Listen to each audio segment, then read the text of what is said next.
Hello दोस्तों, तो कैसे हैं आप लोग। आई होप कि आप बहुत अच्छे होंगे। आपका बहुत बहुत स्वागत है हमारे यूट्यूब चैनल इंजीनियरिंग एक्सप्रेस पे।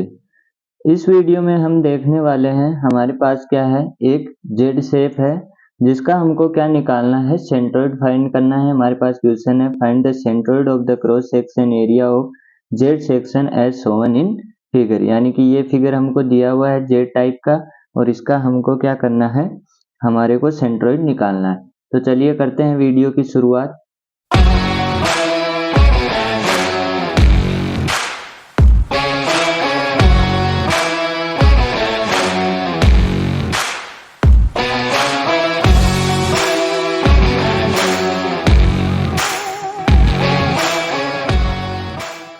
सबसे पहले मैंने पिछले वीडियो में आपको प्रोसेस बताई थी कि कैसे आपको इस क्वेश्चन को सोल्व करना है। प्रोसेस ये थी कि सबसे पहले आपको क्या करना है, शेप डिफाइन करनी है कि इसके अंदर कितनी शेप हैं। तो मैंने यहाँ पे शेप डिफाइन की। तो सबसे पहले मैंने क्या लिया कि ये हमारे पास क्या है, एक रेक्टेंगल है, एक हमारे पास ये वाली रेक्टेंगल है, और एक हमारे पास ये रेक्टेंगल है। यानी कि तीन एरिया है हमारे पास, A1, A2, A3। तो सबसे पहला काम हमने क्या कर लिया, हमारी शेप डिफाइन कर ली। यहाँ पे कितनी शेप आई हमारे पास तीन शेप आई। अब हमको क्या करना है, तीनों का एरिया निकालना है। तीनों का एरिया निकालना है, ये हमारी क्या थी, दूसरी स्टेप थी। फिर हमको क्या करना होता है, एरिया निकालने के बाद सबका अलग अलग सेंट्रोइड पता करना होता है, और लास्ट में हमको क्या करना होता है, टोटल सेंट्रोइड निकालना होता है। तो ये प्रोसेस थी हमारी, सबसे पहले शेप डिफाइन करना, दूसरा एरिया निकालना, तीसरा सबका अलग अलग सेंट्रोइड निकालना, और लास्ट में टोटल सेंट्रोइड निकालना। तो सबसे पहले मैं करता हूँ A1 का एरिया। A1 एरिया हमारे पास क्या होगा, A1 रेक्टेंगल है तो L इंटू बी, ये हमारे पास होता है। तो ये क्या हुआ, 20 सेंटीमीटर इसकी लेंथ है, इंटू बी कितनी है, 5 सेंटीमीटर। तो ये हमारे पास हो गया 100 सेंटीमीटर स्क्वायर। अब A2 हमको निकालना है। A2 निकालते टाइम आपको ध्यान ये रखना है कि आप क्या करते हैं, आप यहाँ तक पूरी लेंथ लेते हैं और ऊपर तक भी पूरी लेंथ लेते हैं, जो कि आपको नहीं लेनी है। आपको सिर्फ यहाँ से लेके यहाँ तक लेंथ लेनी है, क्योंकि ये एरिया आप A1 में कंसीडर कर चुके हैं। तो इसको आपको नहीं लेना है, आपको यहाँ से लेना है और यहाँ तक लेना है। ये बात आप ध्यान रखेंगे। इसी में आप गलत करते हैं। आप क्या करते हैं, आप यहाँ तक पूरा एरिया लेते हैं और यहाँ तक पूरा एरिया लेते हैं। या तो आप इसके अंदर इस एरिया को लीजिए, इसके अंदर मत लीजिए, या फिर इसके अंदर ले लिया है तो इसके अंदर मत लीजिए।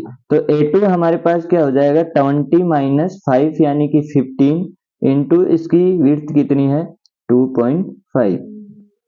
तो ये हमारे पास हो जाएगा। A3 हमारे पास क्या हो जाएगा, A3 की लेंथ कितनी है, 10 सेंटीमीटर, हाइट है 2.5 सेंटीमीटर। तो ये हमारे पास हो जाएगा 10 into 2.5 is equal to 25 centimetre square. और ऊपर वाला भी हमारे पास हो जाएगा 15 into 2.5 is equal to 37.5 centimetre square. ये आया। अब हमने पहली प्रोसेस हो गई, दूसरी हो गई, तीसरी निकालनी है सेंट्रोइड।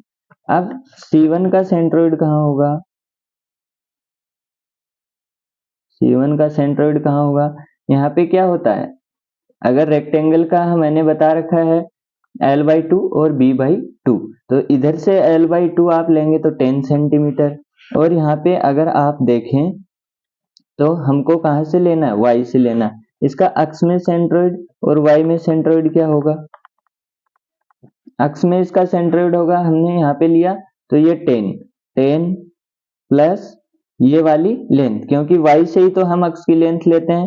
तो ये हमारे पास क्या हुआ, अगर मैं 10 से 2.5 निकाल दूं तो मेरे पास कितना आ जाएगा, 7.5। तो ये हुआ 7.5 plus 10 is equal to 17.5 centimetre. और Y हमारे पास क्या हो जाएगा, ये वाली लेंथ कितनी हो जाएगी, 2.5 सेंटीमीटर। ये किसका सेंट्रोइड है, C1 का। इसको आप भूल जाइए ऊपर वाले को, ये सिर्फ इसी का सेंट्रोइड है। इसका सेंट्रोइड आप कैसे लिखते, हमारी अक्ष से y से कितनी डिस्टेंस है, यानी कि 10 तो यहाँ से होगी l/2 प्लस में ये डिस्टेंस, और अगर y में जाना है तो y में ऊपर की तरफ जाएंगे, ऊपर की तरफ c1 कितना होगा b/2 यानी 5/2। अब हमको इसका सेंट्रोइड देखना है, C2 का सेंट्रोइड कहाँ पे होगा, C2 का सेंट्रोइड x और y में हमारे पास होगा। अगर यहाँ से यहाँ तक देखें तो कितना आया था, इसका 2.5 का हाफ कीजिए, यहाँ से लेंगे तो 2.5 डिवाइड बाई 2 प्लस यहाँ से यहाँ की लेंथ आई थी 7.5, तो ये हमारे पास आ जाएगा 2.5 डिवाइड बाई 2 प्लस 7.5 यानी कि 8.75 सेंटीमीटर। और y में ये कितना होगा, y में ये होगा, हमारे पास ये लेंथ कितनी थी, यहाँ से लेके 15 थी, तो 15 डिवाइड बाई 2 प्लस 5 ये भी कंसीडर करना है, तो ये 5 प्लस 7.5 इक्वल्स टू कितना हुआ,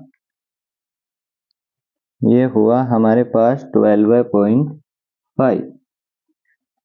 आई बात समझ, मैंने 5 क्यों लिखा, 5 यहाँ से लेके यहाँ तक का, और यहाँ से यहाँ तक कितना था 15 था, 15 का आधा यानी l/2, यहाँ पे 7.5, तो ये मैंने लिखा 7.5 प्लस 5 12.5। अब हमको C3 का सेंट्रोइड देखना है, C3 का सेंट्रोइड x और y में क्या होगा, यहाँ से लेके यहाँ तक की डिस्टेंस कितनी है, ये हमारे पास टोटल 20 है, प्लस 20 प्लस 2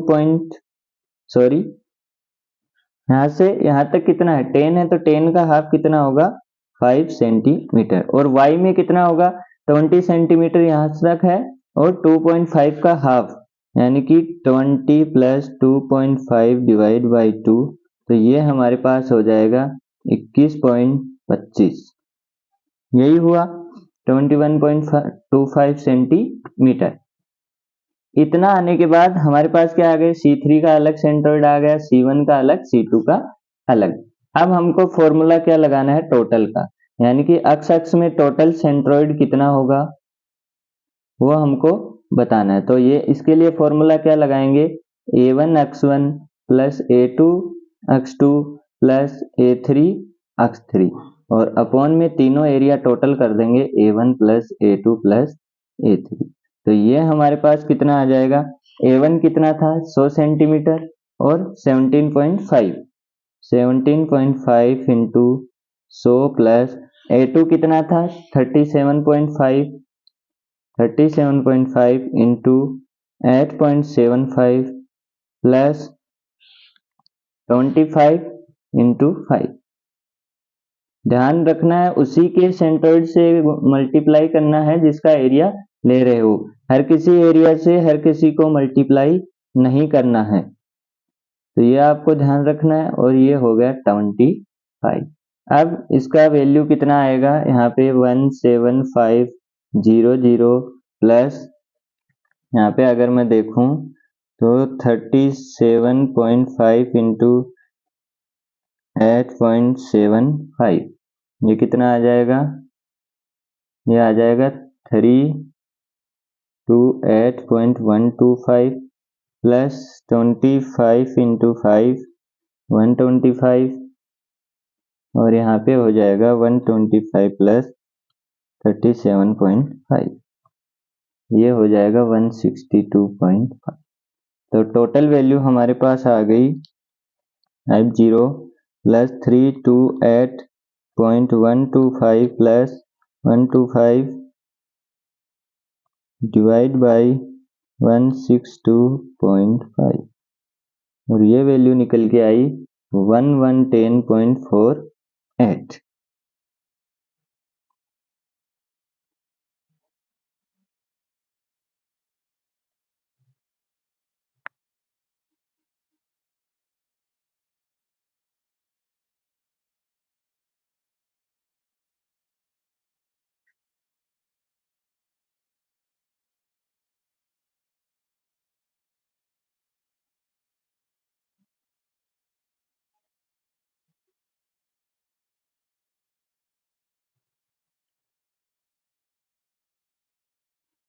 सॉरी, यहाँ पे 100 से मल्टीप्लाई करेंगे तो ये आएगा।